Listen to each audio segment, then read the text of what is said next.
आइए फ्रेंड्स, अब हम समझते हैं मनसबदार्स और जागीरदार्स को। कौन होते थे ये और क्या इनका काम होता था।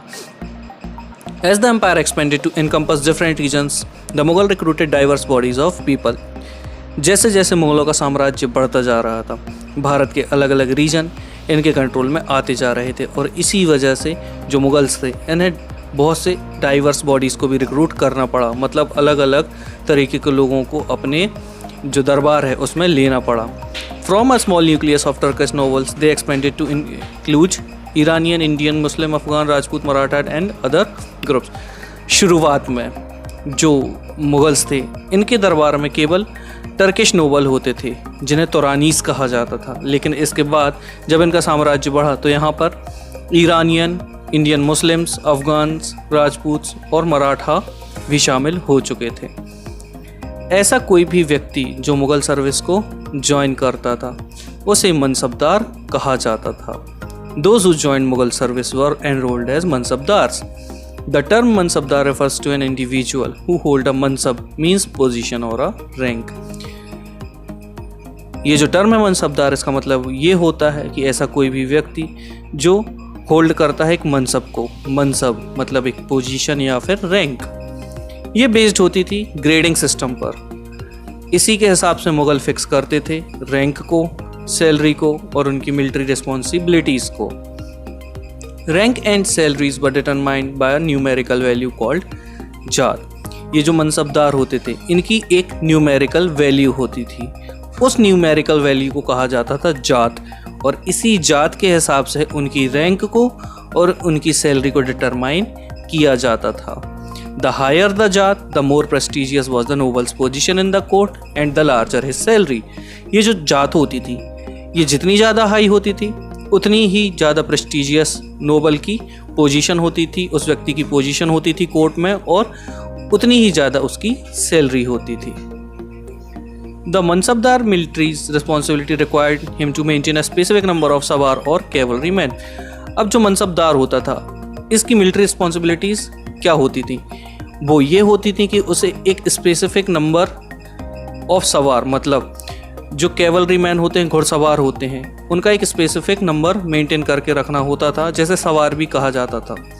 The mansabdar brought his cavalry man for a review, got them registered, their horses branded and then received money to pay them as a salary. फिर ये जो मनसबदार होते थे इन घुड़सवारों को लेकर जाते थे, उन्हें रजिस्टर करवाते थे और उनका जो घोड़ा होता था घुड़सवारों का उसका रजिस्ट्रेशन होता था। फिर उसके बाद जाकर उन्हें पैसा मिलता था ताकि वो उन्हें सैलरी पे कर पाएं। Mansabdar received their salary as revenue assignments called jagir which were somewhat like iqtas. अब ये जो मनसबदार हैं इनकी सैलरीज कैसे तय होती थी? ये तय होती थी जागीर के हिसाब से। मतलब जो मनसबदार है उनकी सैलरी के हिसाब से उन्हें एक ज़मीन दे दी जाती थी, एक ज़मीन का टुकड़ा दे दिया जाता था जिसे जागीर कहा जाता था, और उस ज़मीन से, उस जागीर से मिलने वाला रेवेन्यू ही उनकी सैलरी कहलाता था। और ये काइंड ऑफ मिलता जुलता था किससे? इक्ता से। बट ये दिल्ली सल्तनत के टाइम पर होता था इक्ता सिस्टम या मुक्ति सिस्टम। इक्ता और मुक्ति सिस्टम में एक पोजीशन में, एक पूरे एरिया में एक व्यक्ति अपनी पावर को बना के रखता था और वहाँ पर रेवेन्यू कलेक्ट करता था।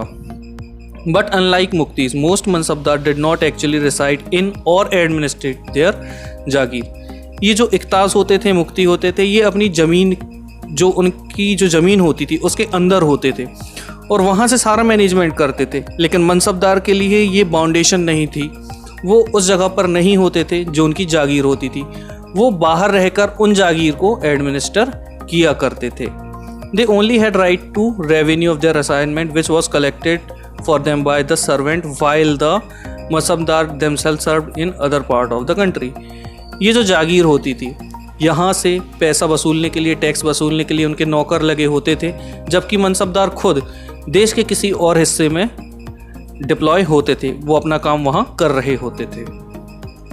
In Akbar's reign, these jagirs were carefully assessed so that their revenues were roughly equal to the salary of mansabdar.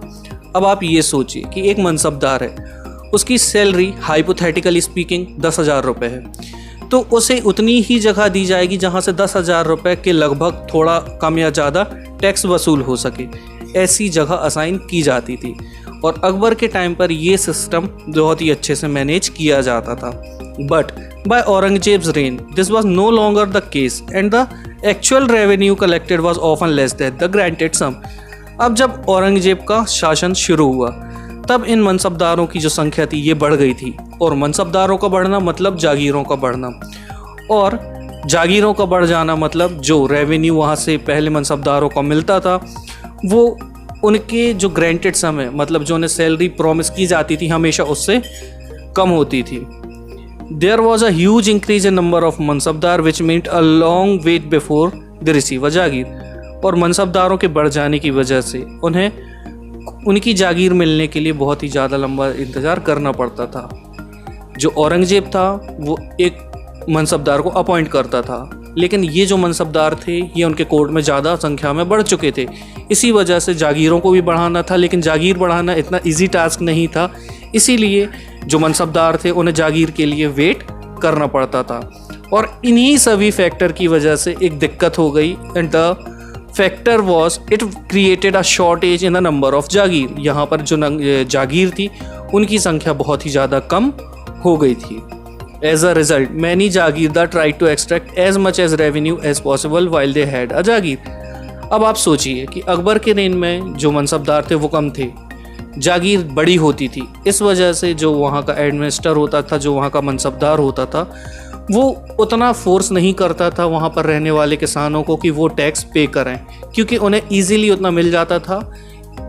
लेकिन यहाँ पर औरंगजेब के टाइम पर यहाँ पर वो जो जागीरदार होते थे ये पूरी कोशिश किया करते थे कि जितना ज़्यादा वो वहाँ से रेवेन्यू निकाल सकें निकाल लें। Aurangzeb was unable to control this development in the last years of his reign and the peasantry therefore suffered tremendously. Aurangzeb अपने लाइफ के लास्ट ईयर में, अपने रेन के लास्ट ईयर में इन सारे फैक्टर्स को कंट्रोल करने में असमर्थ रहा, वो अच्छे से कंट्रोल नहीं कर पाया, और इसी वजह से आगे चलकर जो किसान थे उन्हें बहुत ही ज़्यादा दिक्कतों का सामना करना पड़ा। अब आइए आपको मैं दिखाता हूँ मनसबदार। ये आप फिगर देख सकते हैं, यहाँ पर ये व्यक्ति एक मनसबदार है जो कि अपने कैवलरी मैन के साथ बैठा हुआ है और मार्च कर रहा है आगे की ओर।